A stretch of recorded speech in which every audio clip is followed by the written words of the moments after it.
Alors utilisons maintenant la réciproque du théorème de Thalès. La réciproque du théorème de Thalès sert à démontrer que deux droites sont parallèles. Pour pouvoir utiliser la réciproque du théorème de Thalès, il faut que on puisse vérifier si ces éléments-là sont bien présents dans notre figure et si on a bien une égalité de rapport et si on a aussi des points qui sont alignés dans le même ordre. Donc il y a trois éléments à vérifier avant de pouvoir dire que l'on va utiliser la réciproque du théorème de Thalès. Alors, premier élément, on l'a vu dans l'utilisation du théorème de Thalès, il faut indiquer les droites séquentes. Donc ici, ce sont les droites KR et LS qui sont séquentes en E.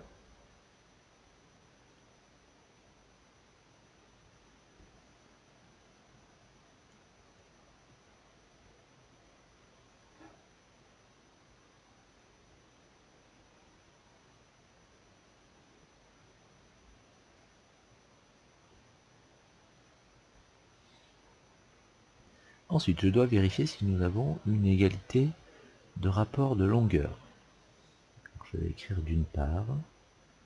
Cette rédaction ressemble à la rédaction que l'on fait lorsque l'on utilise la réciproque du théorème de Pythagore.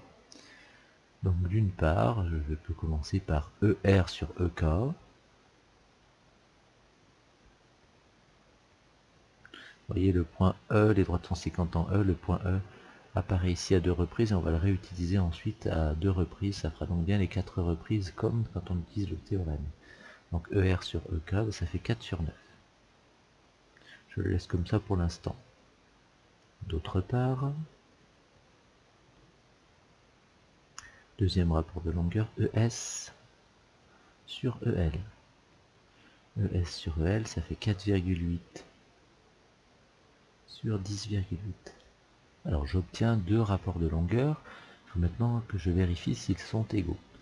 Alors, il y a plusieurs possibilités. La plus rapide, c'est de prendre la calculatrice et de taper 4,8 sur 10,8 et votre calculatrice va vous donner l'écriture simplifiée de 4,8 sur 10,8. Elle va la transformer en fraction. Elle va vous donner 4 neuvièmes. Donc on obtient la même chose. Sinon, vous pourriez effectuer la division. 4 divisé par 9, ça fait 0,44444 à l'infini. Et c'est la même chose pour celui-là. Donc dans ce cas-là, on pourrait très bien écrire que c'est égal à 0,444 points de suspension pour indiquer qu'il n'y a que des 4. Et je pourrais faire la même chose ici. Sinon, je pourrais aussi multiplier par 10 le numérateur et le dénominateur. Ensuite, diviser 48 et 108, faites simplifier 48 sur 108 et j'obtiendrai 4 neuvièmes. Je constate que c'est la même chose, je l'indique.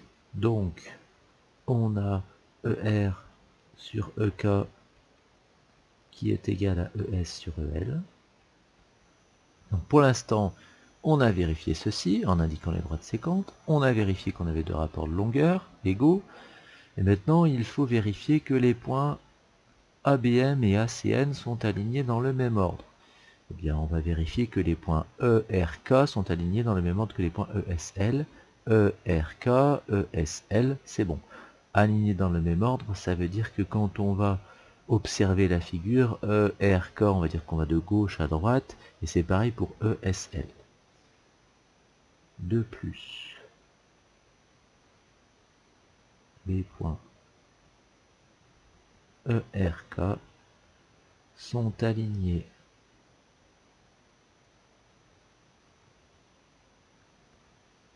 dans le même ordre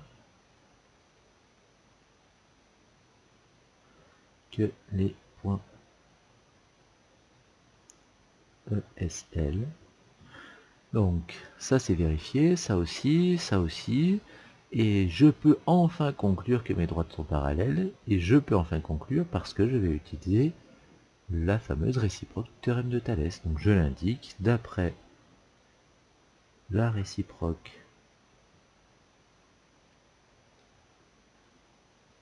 du théorème de Thalès,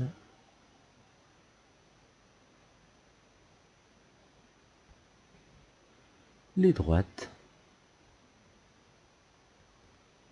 RS et KL sont parallèles.